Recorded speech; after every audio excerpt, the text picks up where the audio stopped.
Hello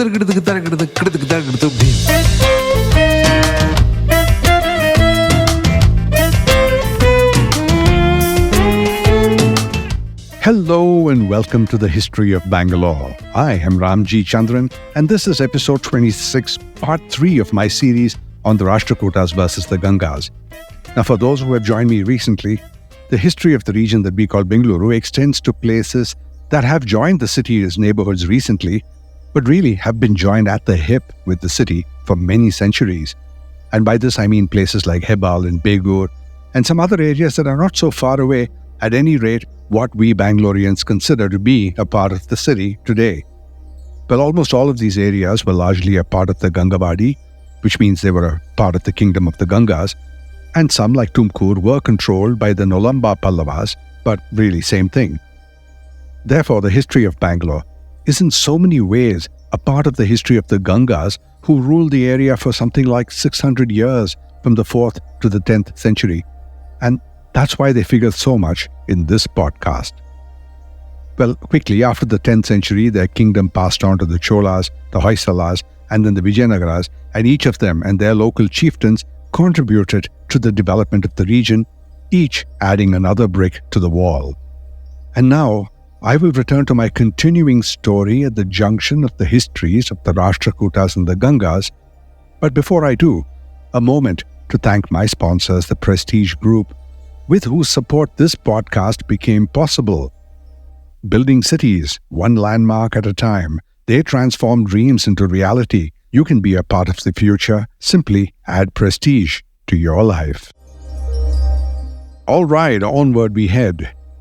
Now, the Rashtrakuta king, Govinda III, was all set to embark on his campaign to the north of the Vindhyas, traditionally known as where South India ends, and Sivamara Ganga was sitting in a Rashtrakuta prison for the second time, whether or not in chains and whether or not engaged in literary pursuit, as we learned in the previous episode.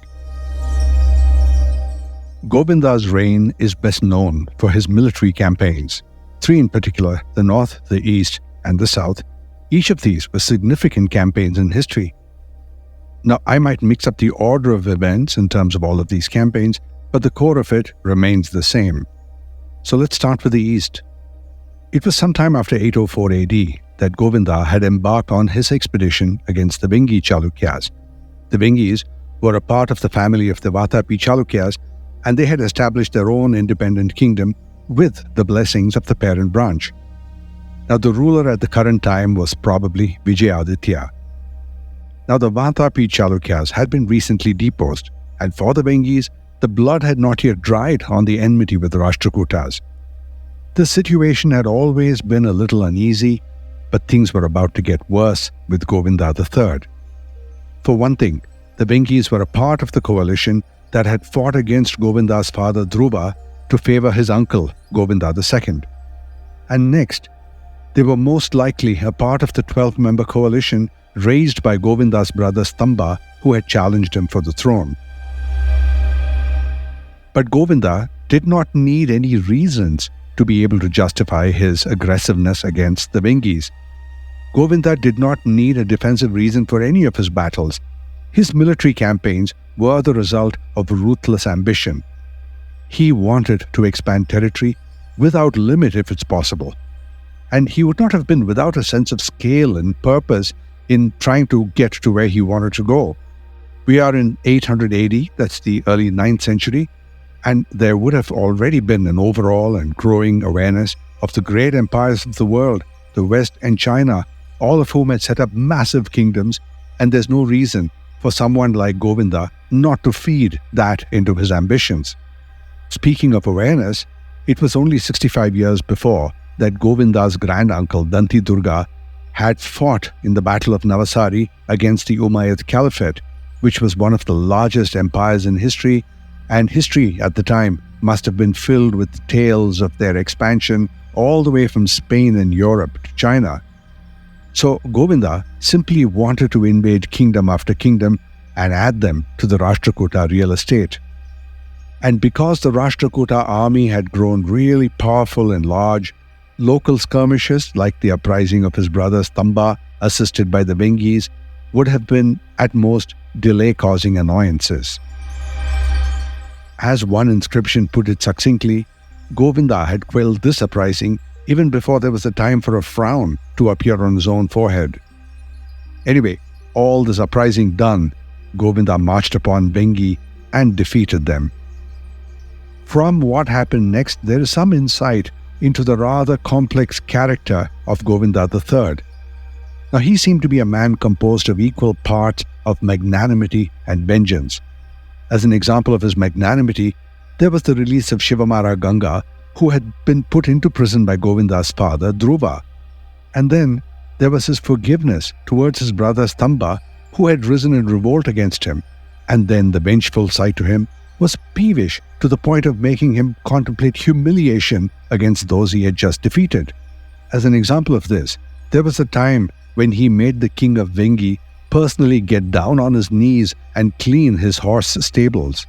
This seems very petty, doesn't it? Now, to subject a rival king to forced manual labor would have been the utmost humiliation, the worst insult, something that would make the king look small in the eyes of his subjects. And when these kings, these wild bulls that had snapped their nooses, had been properly tamed, there would return the magnanimity of Govinda III. The evocative verse in the Radhanpur plates, with their heads embellished by the hands folded then for the first time to render obeisance, the kings of hostile realms and their terror approached for protection Govinda's feet. And then by Govinda's own words, "Do not fear." Now, it simply means that given the right amount of obedience and subservience, they could all be friends. Now, while all this does seem like the disposition of a megalomaniac, the key point is to avoid subjecting Govinda to today's standards of morality and humility. It was a time when the kings could trust no one, their own brothers the least, and they needed to look over their shoulders every time, every day for every sign of trouble. And trouble there was plenty, from a constant threat to the empire. Indeed, as we have been seeing, the huge kingdoms like the Chalukyas and the Rashtrakutas started with them becoming disloyal feudatories. The designs of kings on others' kingdoms and the military campaigns they undertook to make such acquisitions would have been considered not only normal, but righteous. So the policy of zero tolerance and extreme levels of preparedness and retribution would have been seen as necessary to keep everyone in check. And in the case of Govinda III, he looked like he had made his policy quite clear. Play ball as friends and feudatories, or oppose me and I'll make you clean my floors personally if I don't kill you first. Such being the offer, one cannot refuse. Despite all that, Govinda did not seem like a man who was without reason and without peace. If anything, he'd seemed like someone who had a great sense of working with feudatories and cooperating with them. Indeed, this policy is captured in an inscription that reads, "Govinda, diligent in duties as soon as he was crowned, was desirous of openly reinstating all classes of his feudatories with courtesies in their respective positions." And he proved that this was his policy when he not only released Sivamara Ganga from prison, but also saw to it that he was finally recognized as the king of Gangavadi and in fact conducted his coronation. And this is how the Galigekere Prashasti that I referred to in the last episode came to record these words. Sivamara's coronation was conducted by the illustrious Rashtrakuta king Govinda and Pallava king Nandivarman, both of whom tied the diadem or jewel on his forehead during the royal consecration. And just like that, the Gangas, the Pallavas, and the Rashtrakutas were quickly friends, even if such friendship was due to political expediency. When I come back from this commercial break, more about the fascinating tale and everything about Govinda's expeditions in the north, right after this. Maximum connectivity, maximum luxury, maximum lifestyle. Live your max at Prestige Raintree Park. Opulent residences nestled in 21 acres of breathtaking landscape with 1 lakh plus square feet of clubhouse, 3 swimming pools and ample leisure and sports amenities. Experience exquisite living at Prestige Raintree Park in prime Whitefield with schools, offices, hospitals and shopping malls just a hop away. Call 81399 or visit prestigeconstructions.com to know more. Radar approved. I'm back, and let's move on. When Govinda had defeated and broken the pride of the Vengi Chalukya king Vijayaditya, he had not ended a problem, he had started one. The battles between the Rashtrakutas and the Vengi Chalukyas lasted a long time. By one record, the battle went on for 12 years and a total of 108 battles.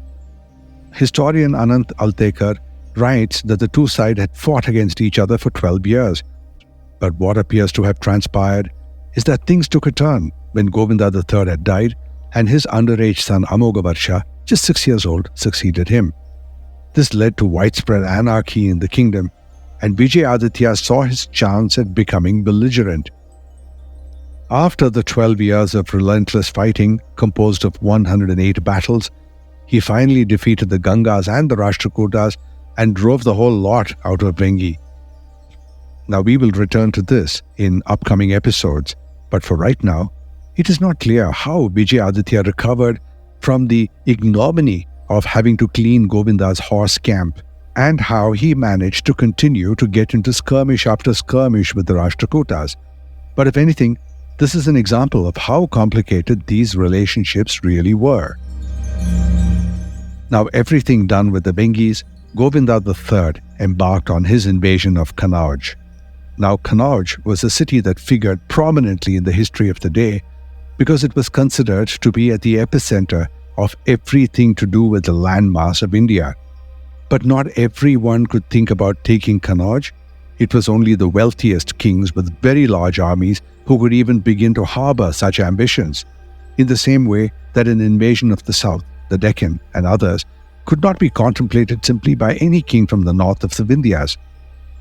Now, in the Battle of Narmada that had happened in 618 or 620 AD, Immadi Pulakesi stopped the advance of Harshavardhana into the south, and some say Harsha stopped Immadi Pulakesi from advancing north, and they both agreed that the Narmada and by default the Vindhyas would form a natural north-south boundary. But this only added to the allure for kings who could think of such campaigns, and thus Govinda started to draw up his battle plans to advance north. The political situation in Kannauj was already the knotted ball of wool, and from the previous episode we know that Govinda's father Dhruva had engaged in successful military campaigns against Dharmapala, the king of Bengal who currently occupied Kannauj. But Dhruva's campaigns in northern India, though, had only been a show of strength. A Digvijaya it was called, which is a Sanskrit word that means world conquest. Sure, there was fame to be earned and some booty to be taken home, but it didn't result in any change to the boundaries of the Rashtrakuta Empire. Indeed, the last time any Deccan force had crossed the Vindhyas would have been a millennium before, when the Satavahanas in 3 BC had battled the Scythians and the Parthians and occupied portions of Uttar Pradesh. But Dhruva Dharavarsha, possibly old and tired, stopped short of Kannauj and allowed the king Dharmapala to breathe a little more easily. Now Dhruva returned home in 789 AD, where he could deal with the more pressing matter of handing over the kingdom to his son Govinda III. And now, about 15 years later, Govinda was making plans to finish the job that his father had started. Meanwhile in Kannauj, Dharmapala had been overthrown by a king, Nagabhatta II, a powerful ruler of the Gurjara Pratihara dynasty. Nagabhatta on his part had formed many key alliances, one with the Mohammedans of Sindh. Now these were the forces that had inherited the initial attacks by the Umayyad Caliphate and had occupied ever since the middle of the 8th century. Now it was the Mohammedans who, with the Vengi Chalukyas and a clutch of local rulers in the central provinces, had overthrown Dharmapala and asserted Nagabhatta's reign in North India. These and other successes drew Govinda like a fly to honey. And around 806 or 807 AD, Govinda decided to march upon Nagabhatta. Now, these campaigns of Nagabhatta and Govinda were a part of what came to be known as the Kannauj Triangle Wars, a series of battles that had been fought between 785 and 806 for the control of Kannauj. And it was called the Kannauj Triangle Wars because it involved three major dynasties, the Pratiharas, the Palas, and the Rashtrakutas. This was a very important war because it was believed back then that he who controlled Kannauj controlled Aryavarta, which pretty much meant all of North India. Govinda's northern campaign was said to be a textbook study of military strategy and tactical execution. First, he assigned several of his generals to subdue or keep in check the rulers of Vengi, Orissa, Kosala, and Malwa. Next, he got his brother Indra, the same guy who stood with him in the revolt by their older brother Stamba, to attack the Gurjara Pratiharas on their home turf. This was Nagabhatta's own kingdom. And then Govinda headed with his army towards the Doab and Kannauj to confront Nagabhatta II directly. Govinda's military campaigns found successes across the board. Now, Indra was victorious in Gujarat, and the expeditions against the central Indian rulers were also successes. And Govinda marched into the Doab and defeated Nagabhatta II and forced him to flee to the deserts of Rajputana. And in the face of the news of the onslaught of the mighty Rashtrakuta Empire, Chakrayuddha, who was royalty native to Kannauj, voluntarily submitted. And so did Dharmapala. But Dharmapala probably submitted quietly because he figured that he would placate Govinda III for now. Govinda had inadvertently helped Dharmapala by overthrowing Dharmapala's greatest enemy, Nagabhatta II. This was the irony.